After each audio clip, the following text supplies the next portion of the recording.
Módulo número 8. Plan de estudios de la especialidad en medicina interna. Trombofilias. Enfermedades del sistema hemolinfopoyético. Una revisión realizada en el Hospital Clínico Quirúrgico Docente Miguel Enríquez.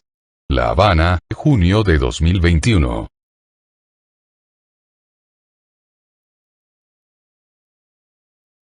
Contenido. Hereditarias y adquiridas. Concepto. Etiología. Cuadro clínico. Exámenes de laboratorio. Diagnóstico. Tratamiento. Síndrome antifosfolípido. Clasificación. Diagnóstico. Importancia. Anticoagulante lúpico. Significado e importancia clínica de su valoración.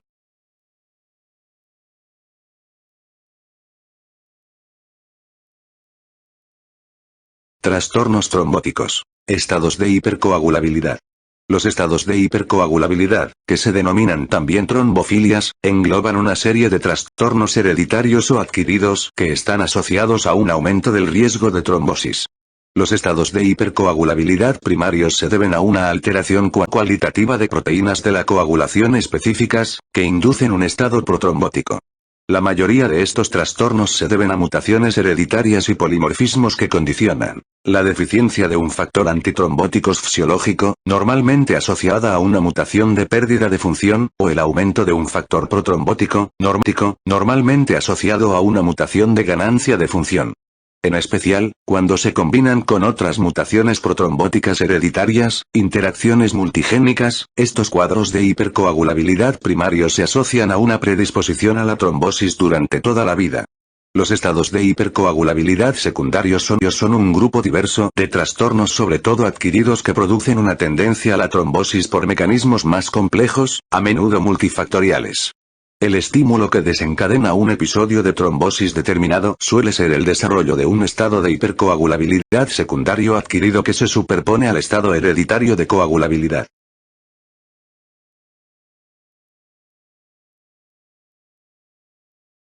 Tabla 176, 1.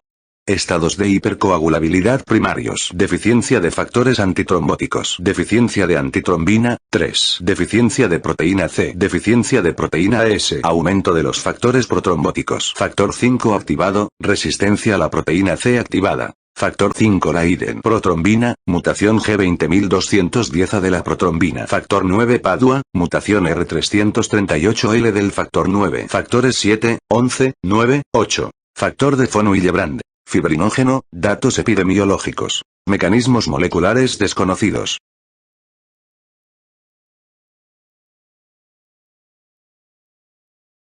Estados de hipercoagulabilidad primarios. Deficiencia de antitrombina 3.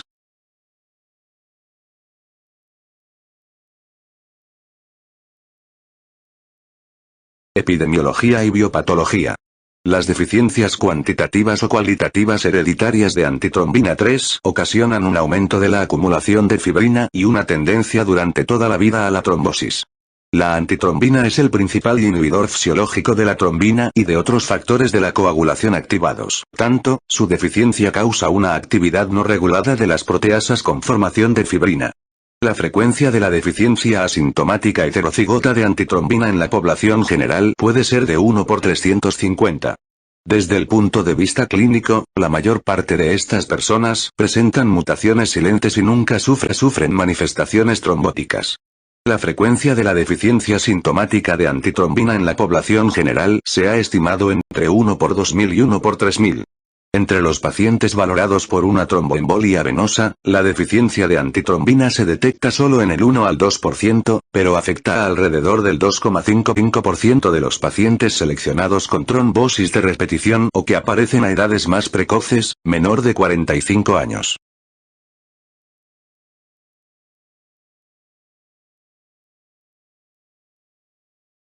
Los pacientes con una deficiencia de antitrombina de tipo 1 muestran una concentración plasmática reducida de forma proporcional de antitrombina funcional y antigénica debido a una deficiencia cuantitativa de la proteína normal. Las alteraciones de la síntesis, la secreción defectuosa o la inestabilidad de la antitrombina en los pacientes con deficiencia de antitrombina de tipo 1 se debe a deleciones de genes principales, cambios en nucleótidos aislados o inserciones o deleciones cortas en el gen de la antitrombina. Los pacientes con deficiencia de antitrombina de tipo 2 tienen un antígeno plasmático normal o casi normal asociado a una actividad baja, lo que indica que la molécula muestra un defecto funcional. La deficiencia de tipo 2 se suele deber a mutaciones puntuales específicas que condicionan sustituciones de un aminoácido único y generan una proteína disfuncional. Se han encontrado hasta este momento más de 250 mutaciones distintas que provocan la deficiencia de antitrombina de tipo 1 o 2. El patrón de herencia de la deficiencia de antitrombina es autosómico dominante. La mayoría de las personas afectadas son heterocigotas con concentraciones de antitrombina de un 40 al 60% de los valores normales. Estas personas pueden desarrollar todas las manifestaciones clínicas de hipercoagulabilidad. Algunos pacientes homocigotos poco frecuentes con deficiencia de antitrombina muestran un defecto de tipo 2 con menor afinidad por la heparina, una variante que se asocia a un riesgo menor de trombosis en la forma heterocigota. Otras formas de deficiencia de antitrombina homocigotas posiblemente sean incompatibles con la vida.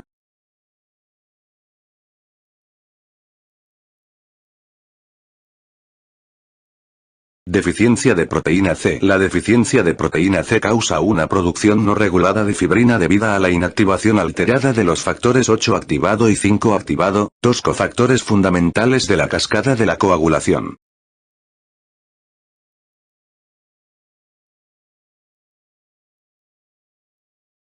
Epidemiología. La prevalencia de la deficiencia heterocigota de proteína C en la población general es de 1 por 200 a 500. La deficiencia de proteína C se encuentra en el 2 al 5% de los pacientes con tromboembolia venosa.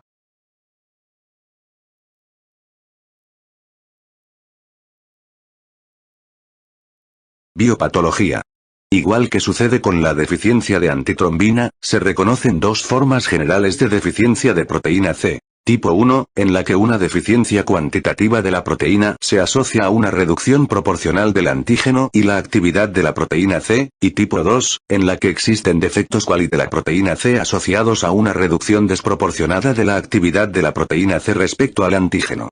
Se conocen más de 160 mutaciones que provocan deficiencia de proteína C. En la deficiencia de tipo 1, que es más frecuente, se producen cambios del marco de lectura, o mutaciones de terminación o de aminoácido, que determinan una terminación prematura de la síntesis o la pérdida de la estabilidad de la proteína C. En la deficiencia de tipo 2, diversas mutaciones causan anomalías de la activación o la función de la proteína C. La herencia de la deficiencia de proteína C es autosómica dominante.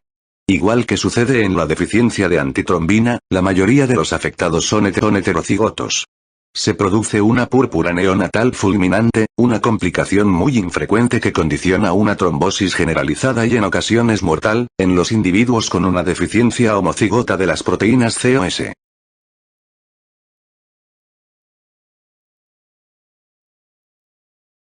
Figura 176, 1.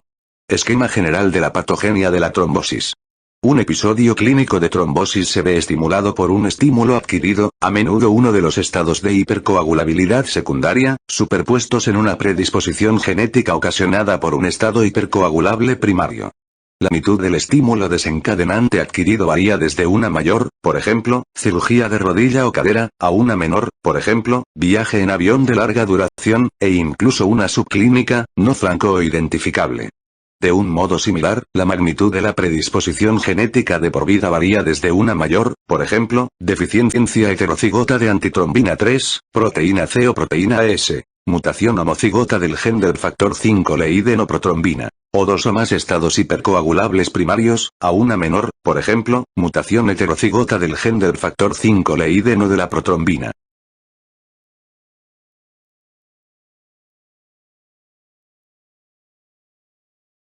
Deficiencia de proteína S. La proteína S es el principal cofactor de la proteína C activada y su deficiencia se parece a la de la proteína C, porque causa una pérdida de la regulación de la generación de fibrina al alterarse la inactivación de los factores 8 activado y 5 activado. Un estudio de base poblacional demostró que las concentraciones bajas de proteína S libre y total solo podrían identificar de forma marginal a los pacientes con riesgo de trombosis venosa. Solo cuando las concentraciones de proteína S libre eran muy inferiores a los valores normales, o cuando se consideraba que la trombosis venosa espontánea era el episodio de resultado, se encontró un riesgo de 2 a 5 veces mayor.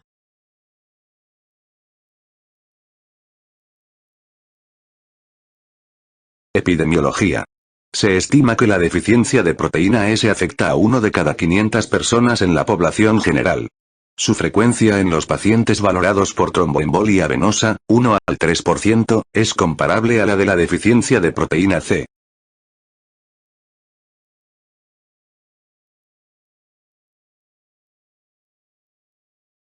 Biopatología. La proteína S circula en el plasma en parte formando un complejo con la proteína transportadora de C4b. Solo la proteína S libre, que en condiciones normales constituye un 35 al 40% de la proteína S total, puede actuar como cofactor de la proteína C activada. Igual que sucede deficiencias de proteína C y de antitrombina, se han descrito deficiencias de tipo cuantitativo, tipo 1, y cualitativo, tipo 2, dentro de las deficiencias hereditarias de proteína S. Además, existe una deficiencia de tipo 3 que se caracteriza por una concentración plasmática normal de proteína S total, pero con concentraciones bajas de proteína S libre. Hasta la fecha se han encontrado más de 220 mutaciones del gen de la proteína S como causa de deficiencia. La mayoría corresponde a cambios del marco de lectura, o a mutaciones puntuales de terminación prematura o de aminoácido.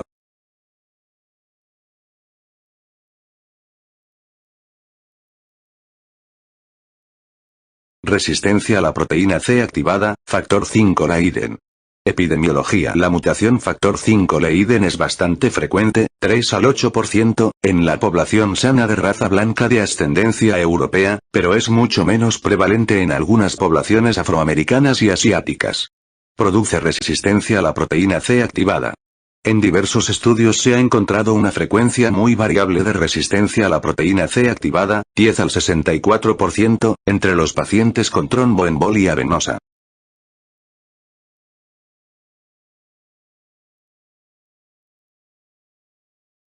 Biopatología. Casi todas las personas con resistencia funcional a la proteína C activada tienen una mutación puntual única específica en el gen del factor 5, que es una diana crítica de la acción fisiológica anticoagulante de la proteína C activada. En esta mutación, denominada factor 5 Leiden, se sustituye una guanina por una adenina en el nucleótido 1691, G1691A, que ocasiona la sustitución del aminoácido A504 por GLN, y esto hace que el factor 5 activado no se pueda inactivar por proteína C activada. La heterocigosidad para la mutación factor 5 Leiden transmitida de forma autosómica aumenta 5 a 10 veces el riesgo de trombosis, mientras que la homocigosidad lo incrementa 50 a 100 veces.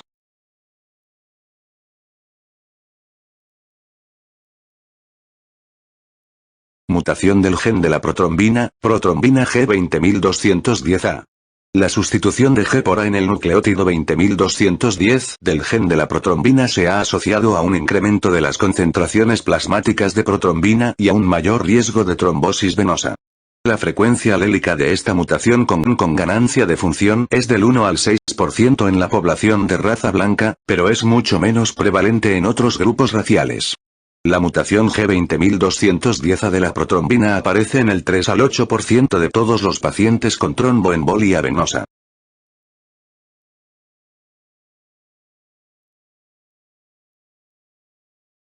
Otros estados de hipercoagulabilidad primaria. La primera trombofilia asociada a 10 se describió en una familia con una mutación con ganancia de función del gen del factor de la coagulación 9, factor 9 Padua. La trombofilia juvenil de esta familia se asoció a un aumento en 5 a 10 veces de la actividad de coagulación del factor 9, con unas concentraciones de proteína normales desde un punto de vista cuantitativo. La trombosis hereditaria en una familia japonesa se asoció a una mutación de sentido erróneo en el gen de la protrombina yukuasi, que produce un trastorno de la inhibición de la trombina mutante por la antitrombina. Unos niveles de la actividad coagulante del factor 8 son un factor de riesgo significativo de trombosis venosa y de su recidiva, y los estudios familiares sugieren que las concentraciones elevadas de factor 8 suelen estar determinadas de forma genética. El aumento de los factores 7, 9 y 11, del fibrinógeno, del factor de von Willebrand y del inhibidor de la fibrinólisis activable por la trombina, además de las concentraciones muy reducidas del inhibidor de la vía del factor tisular, también pueden incrementar el riesgo. Muchos otros trastornos hereditarios de los sistemas antitrombóticos fisiológicos específicos se pueden asociar a una tendencia a la trombosis. La mayor parte de estos trastornos se limitan a casos aislados o estudios familiares, sus bases genéticas moleculares están peor definidas y se desconoce su prevalencia, aunque posiblemente sea muy inferior a la de los otros procesos que se han descrito antes. Los otros estados de hipercoagulabilidad primaria son la deficiencia del cofactor 2 de la heparina, la trombomodulina disfuncional y muchos trastornos fibrinolíticos que alteran la degradación de la fibrina, como la hipoplasminogenemia, la displasminogenemia, la deficiencia del activador del plasminógeno y algunas disfibrinogenemias que causan una tendencia trombótica más que una diátesis hemorrágica.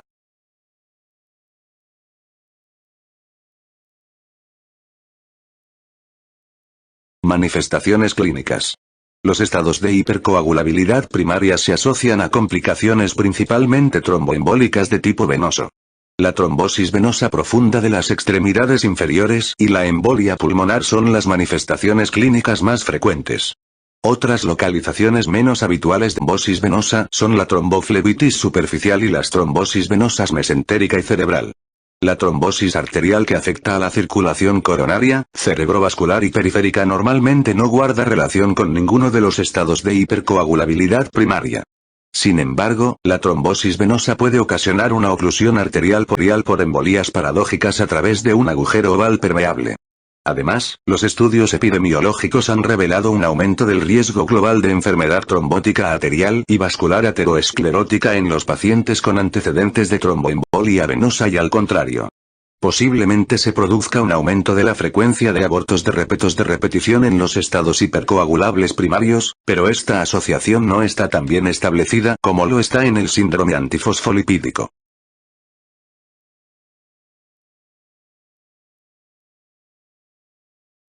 Otras manifestaciones, el episodio inicial de tromboembolia venosa puede producirse a cualquier edad en los pacientes con estados de hipercoagulabilidad primaria, pero es típico que lo haga al principio de la edad adulta.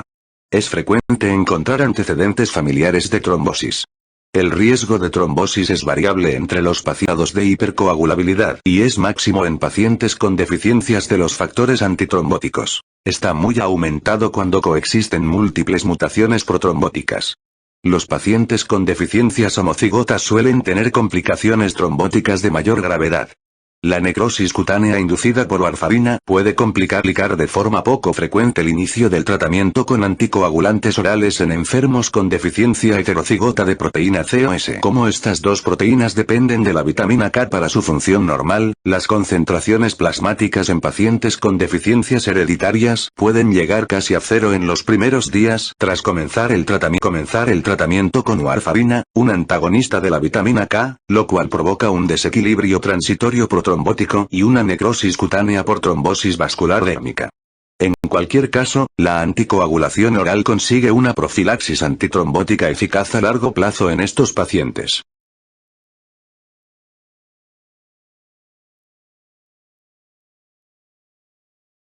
En la mayoría de los pacientes con estados de hipercoagulabilidad primarios, parece que las complicaciones trombóticas individuales se precipitan por acontecimientos protrombóticos adquiridos, por ejemplo, embarazo, uso de anticonceptivos orales, cirugía, traumatismos, inmovilización, muchos de los cuales se corresponden con los estados de hipercoagulabilidad secundarios que se comentan a continuación.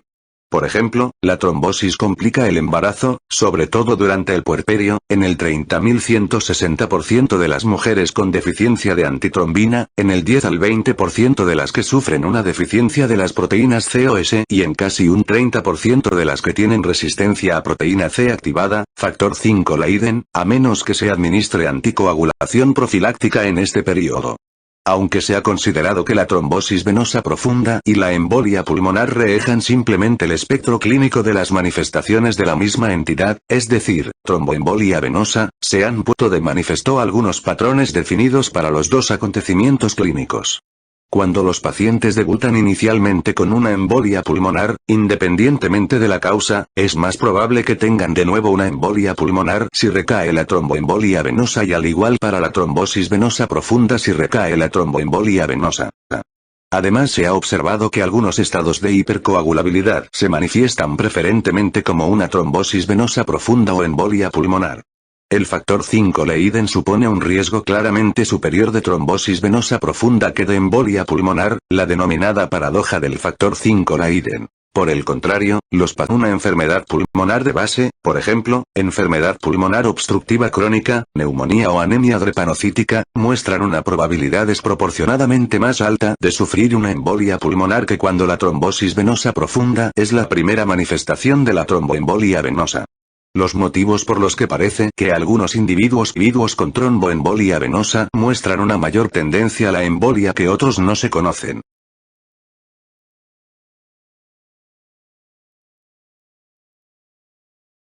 Tabla 176, 2.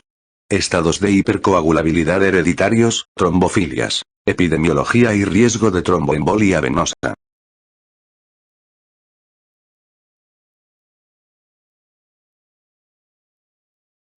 Figura 176, 2. Necrosis cutánea aguda en un paciente con deficiencia de proteína C que recibió tratamiento con heparina y warfarina por una trombosis venosa profunda producida tras una cirugía programada de cadera. Se suspendió el tratamiento con warfarina y se siguió la anticoagulación con heparina. Fue necesario realizar un injerto de piel en la zona afectada.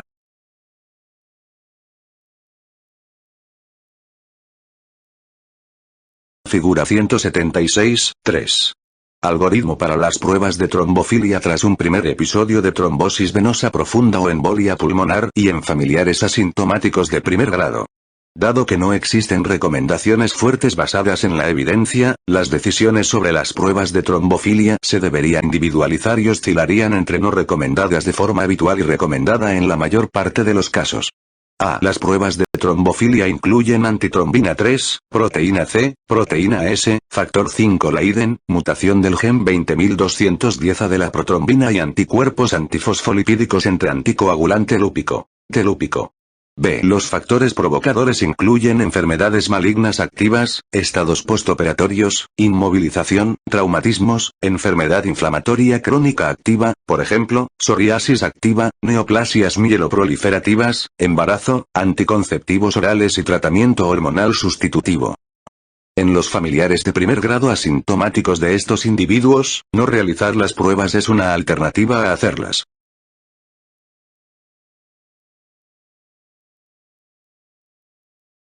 Diagnóstico. El diagnóstico de laboratorio de los estados de hipercoagulabilidad primarios obliga a valorar cada uno de los trastornos de forma individualizada, porque en la actualidad no existe una prueba de cribado general para determinar si el paciente sufre este trastorno. El factor 5 Leiden puede diagnosticarse con un análisis basado en ADN o mediante una prueba funcional de resistencia a proteína C activada. El primer análisis es necesario para distinguir entre los estados heterocigoto y homocigoto. El análisis basado en ADN es necesario para identificar la mutación G20210A de la protrombina. Por el contrario, se han observado muchas mutaciones en los genes de la antitrombina, la proteína C y la proteína S, por lo que estas pruebas no son prácticas para el diagnóstico de estos estados de deficiencia hereditarios. Por consiguiente, se detectan mediante pruebas funcionales e inmunológicas. Debido a que las deficiencias de tipo 2, cualitativas, de la antitrombina, la proteína C y la proteína S muestran unos niveles inmunológicos normales, los análisis funcionales de estas proteínas son mejores pruebas de cribado.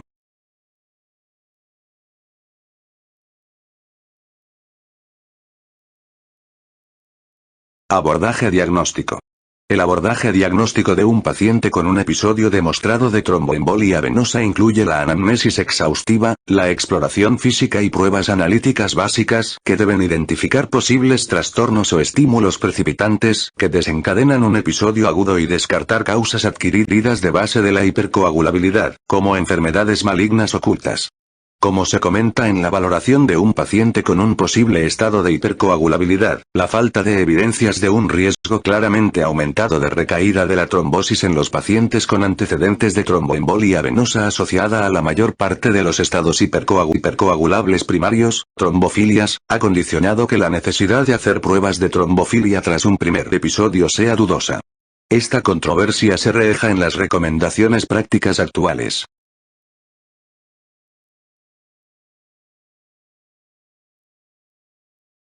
Análisis de los resultados.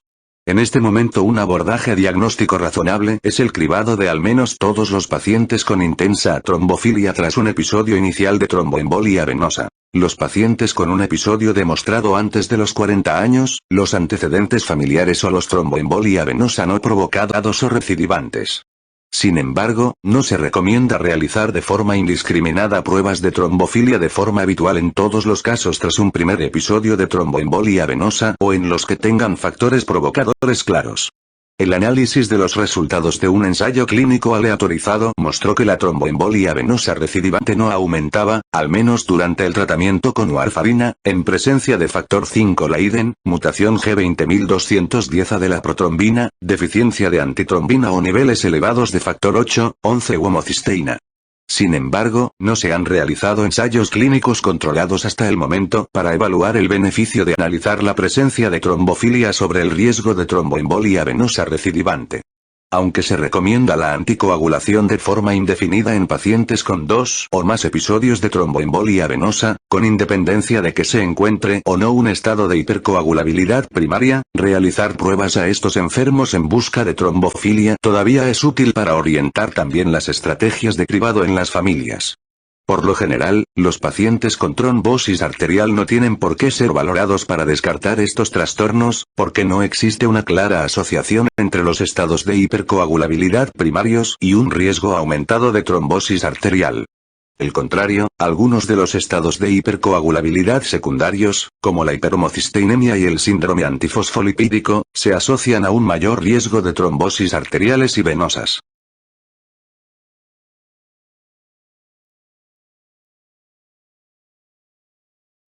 Las pruebas para descartar estados de hipercoagulabilidad. En general, las pruebas para descartar estados de hipercoagulabilidad primarios no se recomiendan nada más producirse un episodio trombótico grave. Sería óptimo realizarlo en los pacientes estables a nivel clínico al menos 2 semanas después de terminar la anticoagulación oral tras un episodio de trombosis.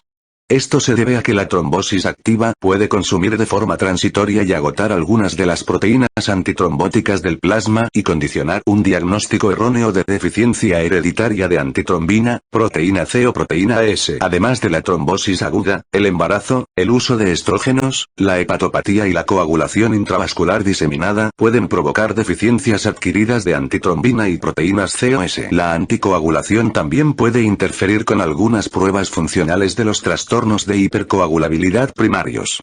El tratamiento con heparina reduce las concentraciones de antitrombina hasta producir deficiencia incluso en personas normales. Por el contrario, la warfarina puede aumentar las concentraciones de antitrombina hasta valores normales incluso en pacientes que sufren una verdadera deficiencia hereditaria. El tratamiento con warfarina, por su modo de acción, previsiblemente también reduce las concentraciones funcionales y, de forma menos llamativa, las concentraciones inmunológicas de proteínas C y S. Esta acción de la warfarina podría ocasionar un diagnóstico erróneo de deficiencia hereditaria. Cuando estén indicadas las pruebas en pacientes en los que se considera demasiado arriesgado interrumpir la anticoagulación profiláctica oral, se pueden determinar las concentraciones de proteína S tras interrumpir el tratamiento con warfarina con cobertura mediante heparina durante al menos 2 semanas.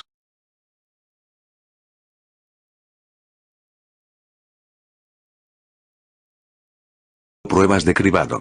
Como se ha indicado previamente, los análisis funcionales son las mejores pruebas de cribado para las deficiencias de antitrombina y proteínas C y S, porque detectan defectos tanto cualitativos como cuantitativos. Los análisis antigénicos, inmunológicos, solo detectan las deficiencias cuantitativas de estas proteínas. Los análisis funcionales de la coagulación para las proteínas C y S pueden ofrecer resultados falsamente bajos cuando existe una resistencia a la proteína C activada. Es posible diagnosticar esta resistencia a la proteína C activada con los nuevos análisis de coagulación muy sensibles y específicos o mediante el análisis del ADN de las células mononucleares de la sangre periférica para detectar la mutación factor 5 Leiden.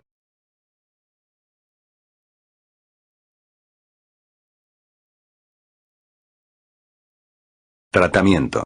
El tratamiento inicial de la trombosis venosa aguda o la embolia pulmonar en los pacientes con un estado de hipercoagulabilidad primario no difiere del usado en pacientes sin defectos genéticos. Igual que se hace en pacientes sin una trombofilia conocida, se debe plantear un tratamiento trombolítico después de una trombosis venosa o una embolia pulmonar masiva. El tratamiento agudo se inicia con al menos 5 días de heparina no fraccionada o de bajo peso molecular o fondaparinux. La anticoagulación oral con warfarina se puede comenzar el primer día de administración de anticoagulación parenteral y mantenerse durante al menos 6 meses en pacientes con embolia venosa en ausencia de factores desencadenantes, por ejemplo, postoperatorio, regulando la dosis para mantener el índice normalizado internacional del tiempo de protrombina entre 2 y 3. La profilaxis anticoagulante oral mantenida más allá de los primeros 6 a 12 meses de un episodio agudo de tromboembolia venosa se debe sopesar frente a la exposición continuada del paciente a un riesgo significativo de complicaciones hemorrágicas. Los pacientes con estados de hipercoagulabilidad primarios que han sufrido 2 o más episodios trombóticos deberían recibir anticoagulación por vía oral profiláctica indefinida o de por vida. La anticoagulación indefinida o de por vida posiblemente esté indicada en pacientes con trombosis recidivante, aunque no se identifique un estado de hipercoagulabilidad primario.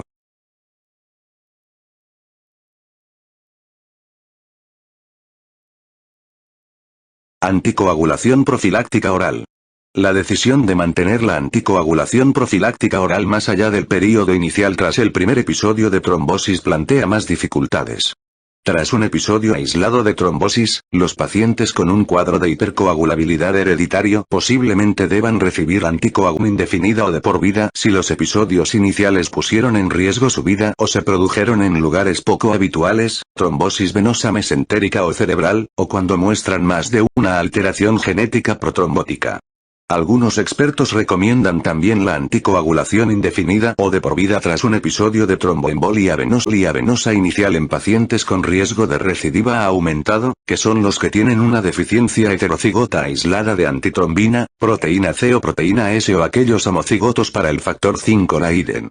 Cuando no existen estas condiciones, sobre todo si el episodio inicial fue precipitado por una situación protrombótica adquirida, por ejemplo, embarazo, postoperatorio, inmovilización, en la actualidad parece razonable interrumpir la warfarina a los 3 meses y administrar anticoagulación profiláctica posterior solo ante situaciones de alto riesgo.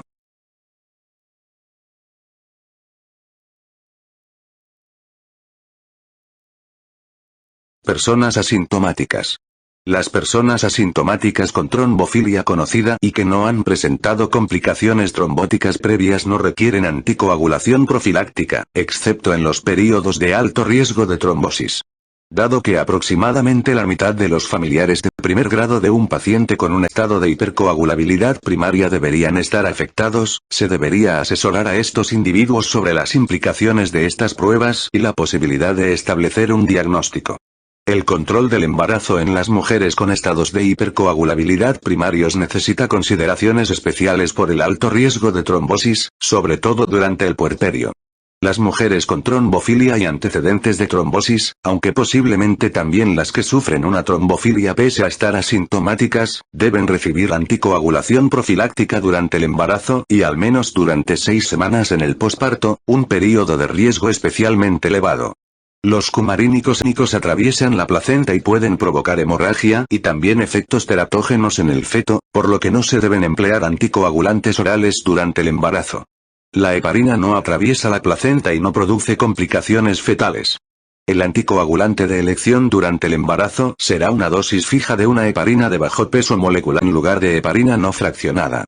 Ni la heparina ni la warfarina tienen efecto anticoagulante en los lactantes, que reciben lactancia materna cuando se administran a la madre, por lo que ambos se pueden emplear de forma segura si están indicados en el posparto.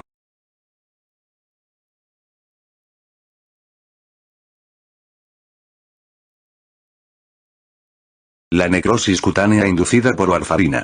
Como la necrosis cutánea inducida por warfarina es una complicación poco frecuente, no está indicado realizar el cribado de las deficiencias hereditarias de proteínas COS, afecciones que son causas predisponentes conocidas de esta complicación, en todos los pacientes que van a comenzar tratamiento con warfarina.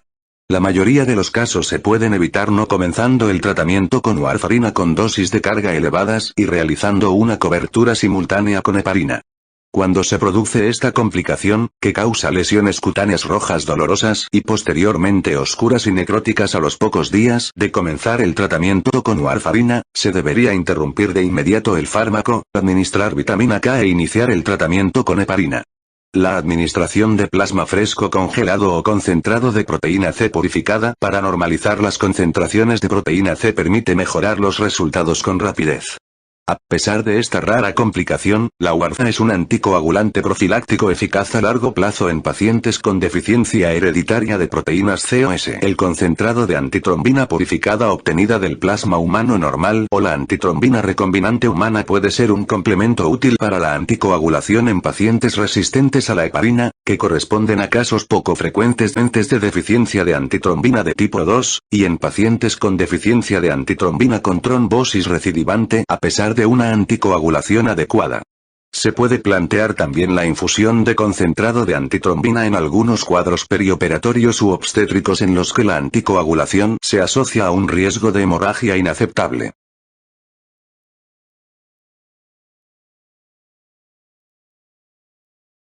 Tabla 176, 3. Tratamiento a largo plazo de los pacientes con estados de hipercoagulabilidad primarios. En la clasificación del riesgo en alto riesgo mayor e igual 2 trombosis espontáneas. Una trombosis espontánea con riesgo vital. Una trombosis espontánea de localización infrecuente. Por ejemplo, osa cerebral, mesentérica. Una trombosis espontánea en presencia de síndrome antifosfolipídico, deficiencia de antitrombina o más de un estado de hipercoagulabilidad único. Tratamiento será con anticoagulación indefinida o durante toda la vida. En el riesgo moderado. Una trombosis con un estímulo protrombótico adquirido. Tratamiento será profilaxis enérgica durante las situaciones de alto riesgo y por último cuando el riesgo es asintomático.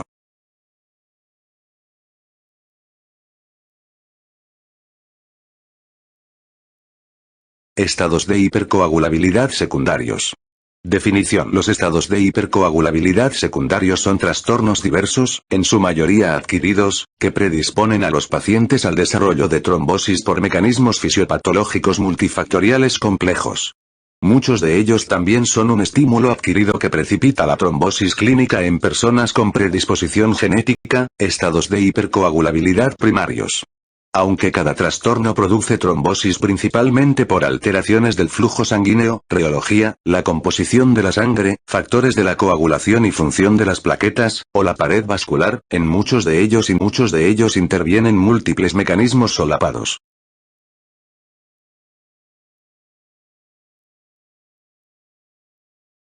Hiperhomocisteinemia. La hiperhomocisteinemia es un aumento de las concentraciones sanguíneas de homocisteína, que es un aminoácido sulfidrilo derivado de la metionina por una vía de transmetilación.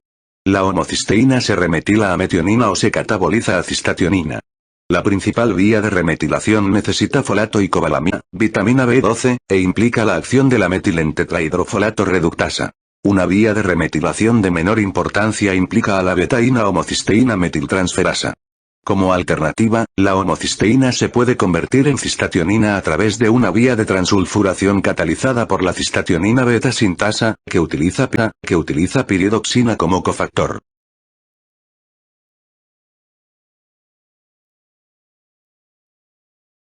Deficiencia homocigota de cistationina beta sintasa. La deficiencia homocigota de cistationina beta sintasa que ocasiona una hiperhomocisteinemia grave. Homocisteinuria, provoca una enfermedad ateroesclerótica arterial prematura y tromboembolia venosa, además de retraso mental, defectos neurológicos, ectopia del cristal, alteraciones esqueléticas. En comparación, los adultos con una deficiencia de cistationina beta sintasa heterocigota tienen una hiperhomocisteinemia leve o moderada y puede que solo presenten manifestaciones trombóticas arteriales o venosas. La hiperhomocisteinemia secundaria a un defecto hereditario en la vía de la remetilación se suele deber a una menor actividad de metilentetrahidrofolato reductasa.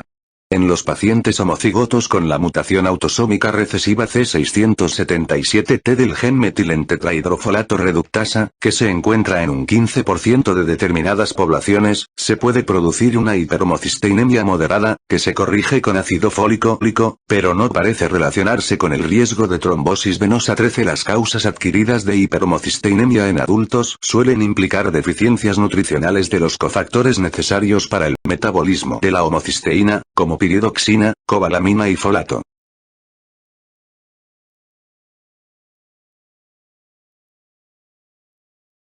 La hiperhomocisteinemia adquirida y hereditaria. La hiperhomocisteinemia adquirida y hereditaria es un factor de riesgo probable de trombosis venosa y arterial. El mecanismo de la trombosis y la aterogenia inducidas por homocisteína implica unos efectos complejos, probablemente multifactoriales, sobre la pared vascular. La homoa puede provocar lesiones endoteliales vasculares, conversión de la superficie endotelial de los vasos de un estado antitrombóticos a otro protrombótico y proliferación del músculo liso. Estos efectos tóxicos de la homocisteína sobre la pared vascular pueden estar mediados por el estrés oxidativo. Los aportes de vitaminas con folato, piridoxina y cobalamina pueden normalizar las concentraciones altas de homocisteína en sangre. Sin embargo, varios ensayos clínicos prospectivos sobre el tratamiento para reducir la homocisteína no han conseguido demostrar una menor frecuencia de complicaciones vasculares en pacientes con enfermedad vascular establecida. Todavía se tiene que determinar si esta desalentadora falta de beneficios clínicos de los tratamientos con vitaminas para reducir las concentraciones de homocisteína indica que la homocisteína no es un factor aterógeno directo o que el tratamiento vitamínico en este contexto puede tener otros efectos perjudiciales y que contrarrestan su acción o, posiblemente, que existen otros mecanismos implicados.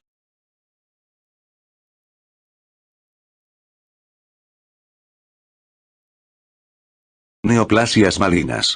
En los cuadros de hipercoagulabilidad de los pacientes oncológicos están implicadas múltiples alteraciones de la hemostasia, muchas de las cuales inician un proceso sistémico de coagulación intravascular diseminada crónica. La tendencia trombótica de los enfermos oncológicos puede estar relacionada también con factores mecánicos, como la inmovilidad, los catéteres venosos centrales permanentes o las masas tumorales voluminosas que comprimen los vasos, además de con enfermedades concurrentes, como sepsis, cirugía, disfunción hepática por metástasis o los efectos protrombóticos de algunos antineoplásicos.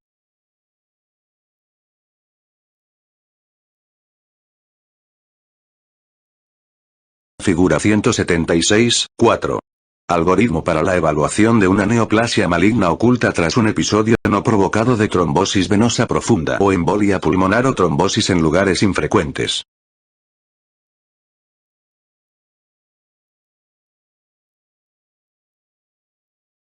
Complicaciones trombóticas.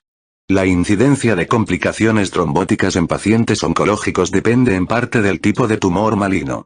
Parece que la hipercoagulabilidad es más prominente en el cáncer de páncreas, en los adenocarcinomas digestivos, pulmonares, en los carcinomas ováricos y en las neoplasias malignas. La existencia de un tumor maligno subyacente aumenta el riesgo independiente de sufrir una trombosis durante el postoperatorio. El riesgo de trombosis postoperatoria es doble en los pacientes oncológicos frente a los no oncológicos. La trombosis se suele producir en pacientes con un tumor maligno diagnosticado o simultáneo. En estos pacientes, se ha observado que el riesgo de trombosis es máximo en los primeros meses tras el diagnóstico del tumor maligno, tras lo que disminuye de forma progresiva en los siguientes 15 años. El mismo estudio de casos y controles a gran escala mostró que el riesgo de trombosis venosa en los pacientes oncológicos es unas 12 a 17 veces mayor en los pacientes que también tienen el factor 5 Leiden o la mutación G20210A de la protrombina. El mayor riesgo de ser portador de una neoplasia maligna oculta no diagnosticada de los pacientes que consultan por una tromboembolia venosa está bien establecido en la actualidad. La prevalencia global de cáncer no diagnosticado en pacientes con una tromboembolia venosa no provocada es aproximadamente del 6% en el momento de la trombosis y del 10% en el primer año posterior a esta. Además de una anamnesis exhaustiva, una exploración física y las pruebas analíticas y radiológicas habituales, no está establecido el beneficio de pruebas de evaluación extensas para descartar un cáncer oculto, entre otras pruebas radiológicas avanzadas.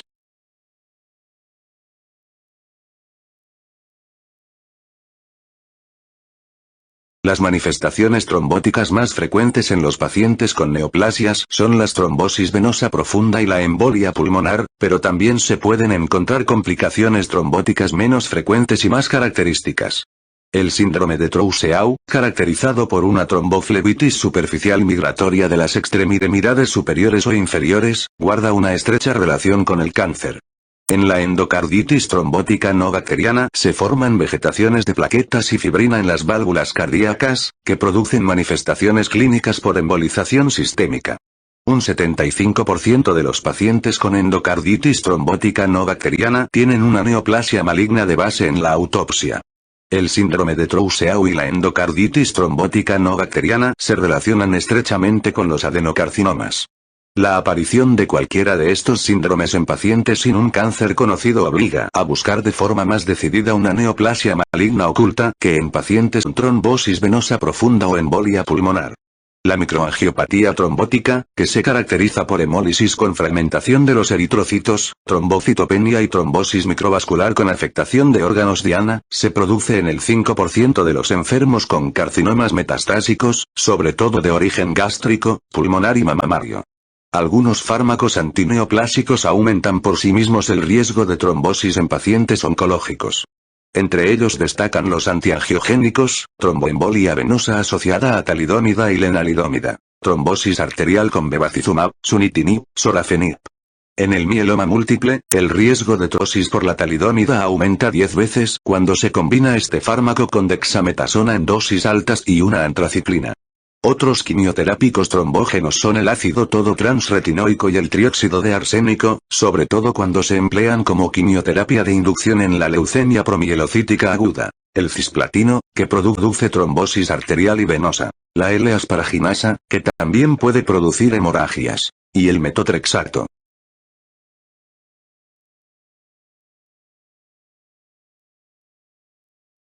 Tratamiento.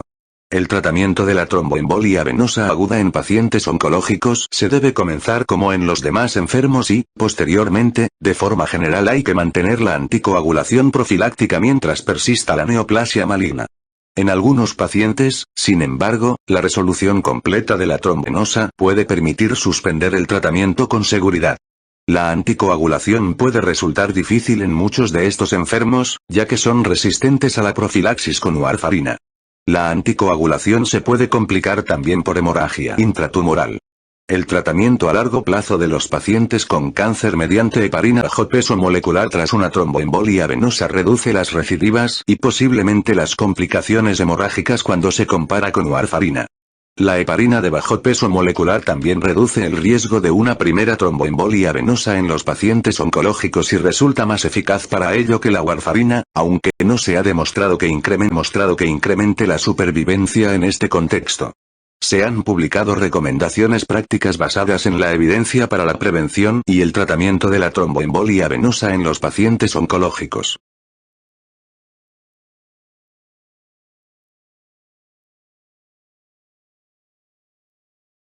Neoplasias mieloproliferativas y hemoglobinuria paroxística nocturna. La trombosis y, de forma aparentemente paradójica, la hemorragia son las principales causas de morbimortalidad en pacientes con neoplasias mieloproliferativas crónicas y el trastorno relacionado con las células madre de la médula ósea denominado hemoglobinuria paroxística nocturna. En la policitemia vera no controlada, el aumento de la viscosidad de la sangre contribuye a esta tendencia trombótica. La trombocitosis, la función plaquetaria anómala y otros factores menos comprendidos también pueden estar implicados en el defecto hemostático de las neoplasias mieloproliferativas y la hemoglobinuria paroxística nocturna. Además de la trombosis venosa profunda y la embolia pulmonar, se observan algunas manifestaciones trombóticas características. La trombosis de la vena hepática, síndrome de Buchiari, y de la porta y otras trombosis venosas intraabdominales se asocian a neoplasias mieloproliferativas y a hemoglobina paroxística nocturna y pueden ser las manifestaciones iniciales de la enfermedad. Las neoplasias mieloproliferativas, sobre todo la policitemia vera y la trombocitemia esencial, pueden causar eritromelalgia, un síndrome de trombosis microvascular que se caracteriza por dolor intenso asociado a calor, eritema moteado y aspecto grisáceo, que en ocasiones recuerda a una libido reticular, de distribución parcheada en las extremidades, sobre todo en los pies. Puede culminar en una isquemia microvascular digital, que evoluciona a insuficiencia vascular y gangrena. La isquemia cerebrovascular puede ocasionar un amplio espectro de manifestaciones neurológicas, sobre todo en los enfermos con trombocitemia esencial.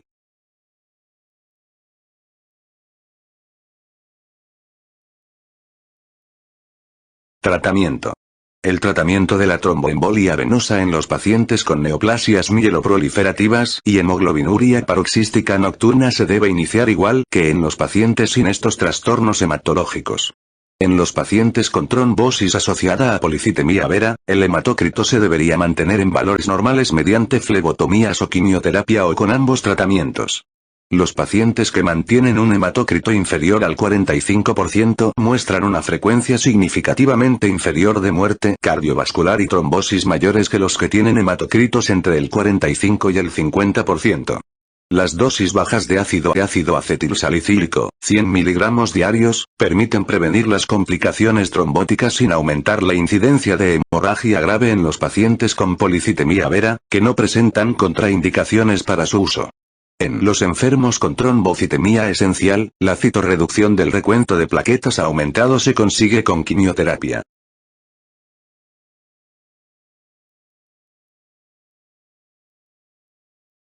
Síndrome antifosfolipídico. El síndrome antifosfolipídico se caracteriza por trombosis arterial y venosa, abortos espontáneos de repetición, que se pueden deber también a una trombosis, trombocitopenia y diversas manifestaciones neuropsiquiátricas.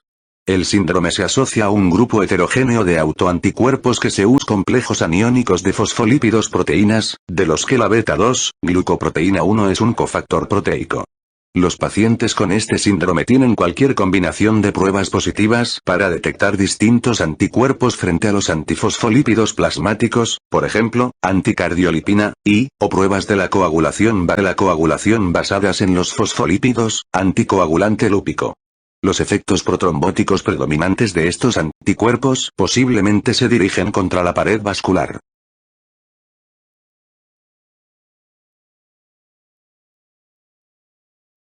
Las complicaciones venosas trombóticas. La trombosis venosa profunda y la embolia pulmonar son las complicaciones venosas trombóticas más frecuentes en estos enfermos. Los episodios cerebrovasculares son las complicaciones trombóticas arteriales más comunes y se manifiestan como ictus, ataques isquémicos transitorios, multiinfarto o oclusión de la arteria retiniana. La oclusión vascular periférica e intraabdominal se produce en menos casos. Alrededor de un 33% de los pacientes desarrollan vegetaciones no bacterianas en las válvulas cardíacas, endocarditis de Liebman-Sachs. Las complicaciones obstétricas más destacadas son los abortos espontáneos de repetición y el retraso del crecimiento fetal, que posiblemente se deban a la trombosis de los vasos placentarios. En ocasiones los pacientes consultan con un síndrome antifosfolipídico catastrófico que implica una serie de episodios oclusivos vasculares agudos y a veces mortales o tormenta trombótica. Las complicaciones trombóticas se limitan principalmente a los pacientes con síndrome antifosfolipídico primario y a aquellos en los que los anticuerpos se asocian a una colagenosis vascular, no a fármacos ni infecciones.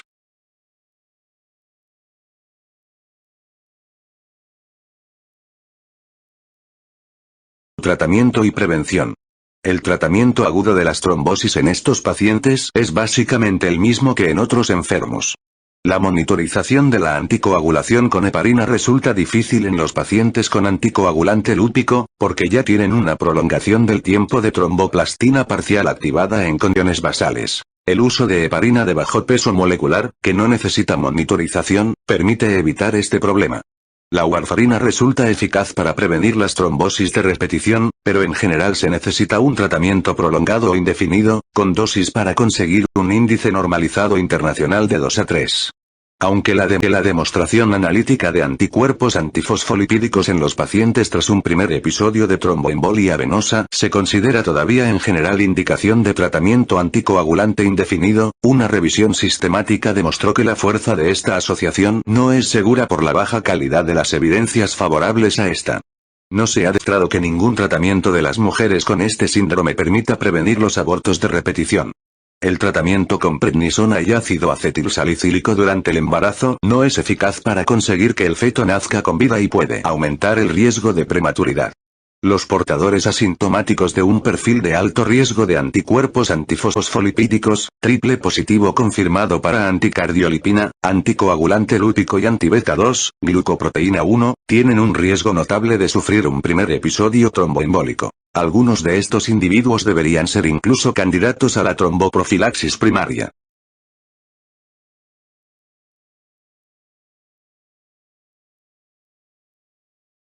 Gestación, anticonceptivos orales y tratamiento hormonal sustitutivo. La activación del sistema de la coagulación se inicia localmente en la circulación uteroplacentaria materna, donde la placenta es la fuente de la mayor producción de trombina. La activación de las plaquetas y el aumento del recambio de las mismas se produce bien durante el embarazo normal, y un 8% de las mujeres sanas presentan a término una leve trombocitopenia. De forma simultánea se produce una amortiguación progresiva del sistema fibrinolítico durante el embarazo por la actividad del inhibidor del activador del plasminógeno de tipo 2 placentario. El efecto neto de estos cambios en la coagulación es la aparición de una situación de hipercoagulabilidad que determina una mayor vulnerabilidad de las gestantes a la trombosis, sobre todo durante el puerperio.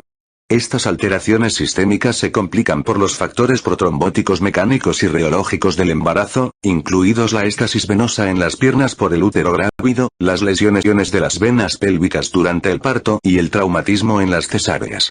Los anticonceptivos orales inducen una situación protrombótica al aumentar los efectos procoagulantes y reducir los anticoagulantes fisiológicos.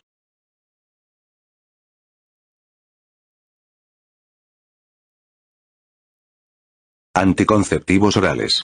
El uso de anticonceptivos orales se asocia a un mayor riesgo de trombosis venosa, infarto de miocardio, ictus y arteriopatía periférica, sobre todo durante el primer año de uso. De forma inesperada, los anticonceptivos orales de tercera generación, que contienen menos estrógenos y un págeno distinto, duplican el riesgo de tromboembolia venosa en comparación con los compuestos de segunda generación.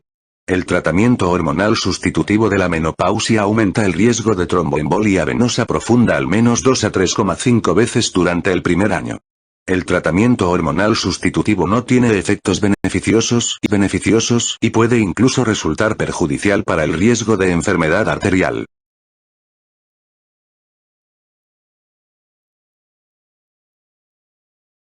Estados de hipercoagulabilidad primarios.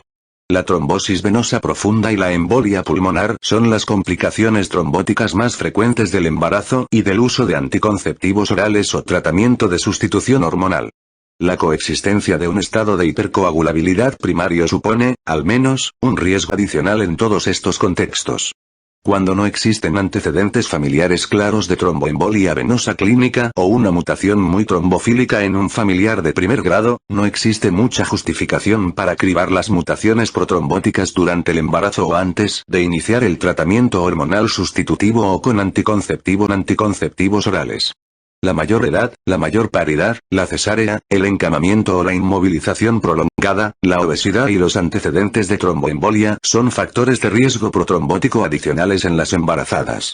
La mayoría de los episodios de trombosis durante el embarazo se producen en el período periparto, sobre todo después del alumbramiento. Las consideraciones especiales para la anticoagulación en gestantes se describen en la sección sobre tratamiento de los estados de hipercoagulabilidad primarios.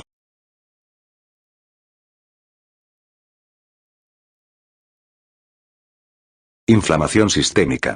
La inflamación sistémica puede estar implicada en la patogenia de la tromboembolia venosa por la inflamación y el daño de la pared vascular y también por una hipercoagulabilidad sistémica. Los pacientes con enfermedades autoinmunitarias del tejido conectivo, sobre todo artritis reumatoide juvenil y lupus eritematoso sistémico, también tienen un mayor riesgo de tromboembolia venosa. La psoriasis, una enfermedad inmunoinflamatoria asociada a riesgo cardiovascular y episodios aterotrombóticos, también se asocia a un aumento del riesgo de tromboembolia venosa según un estudio de cohortes. Se demostró que el riesgo era máximo en los pacientes más jóvenes con una psoriasis grave. Otras enfermedades cutáneas de etiología autoinmune no se asociaron a riesgos de tromboembolia venosa en otro estudio de casos controles de base poblacional.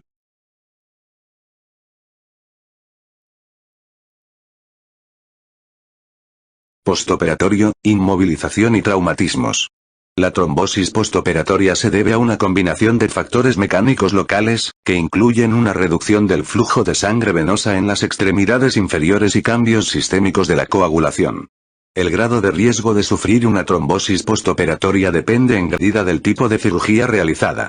Se complica por factores de riesgo previos, como un cuadro de hipercoagulabilidad primaria hereditario o un tumor maligno. 5.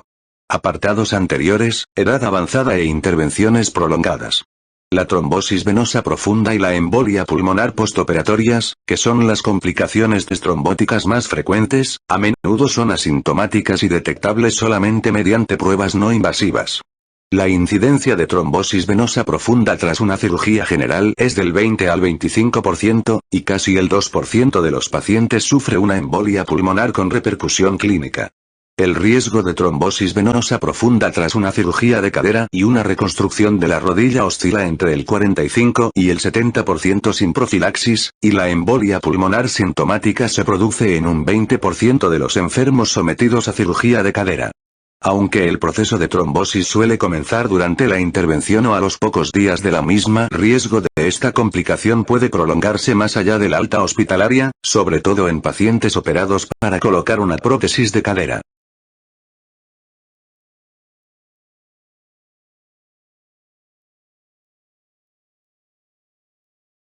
Los pacientes encamados o que realizan viajes aéreos de larga duración tienen un riesgo aumentado de tromboembolia venosa. La tromboembolia venosa es una de las causas más frecuentes de morbimortalidad en los enfermos que sobreviven a un traumatismo grave, y se ha detectado una trombosis venosa profunda asintomática de las extremidades inferiores mediante venografía en más del 50% de los pacientes traumatológicos hospitalizados. El riesgo de trombosis venosa tras un traumatismo aumenta debido a los siguientes factores: edad avanzada, necesidad de cirugía o transfusiones y presencia de fracturas de las extremidades inferiores o lesión medular. Los métodos mecánicos de profilaxis frente a la tromboembolia venosa se deben valorar en pacientes postoperatorios de alto riesgo y encamados por trastornos médicos, y se deben combinar con profilaxis anticoagulante o en su lugar en enfermos con un riesgo inusualmente elevado de hemorragia por la anticoagulación. Estos métodos incluyen las medias de compresión creciente, los dispositivos de compresión neumática intermitente y las bombas venosas de pie. Cuando un viajero con alto riesgo de tromboembolia venosa, incluidos los que tienen antecedentes de tromboembolia venosa o estados hipercoagulables, realice un viaje de larga distancia, se le recomienda, entre otras cosas, la deambulación frecuente, la hidratación no alcohólica, los ejercicios con los músculos de las pantorrillas y el uso de medias de compresión progresiva por debajo de la rodilla bien ajustadas, que realicen una presión de 15 a 30 milímetros de mercurio sobre el tobillo durante el viaje. No se recomiendan las medias compresivas para otros viajeros de larga distancia. Tampoco se recomienda el uso de ácido acetilsalicílico o anticoagulantes para prevenir el tromboembolia venosa en los viajeros de larga distancia que tengan un aumento del riesgo de tromboembolia venosa.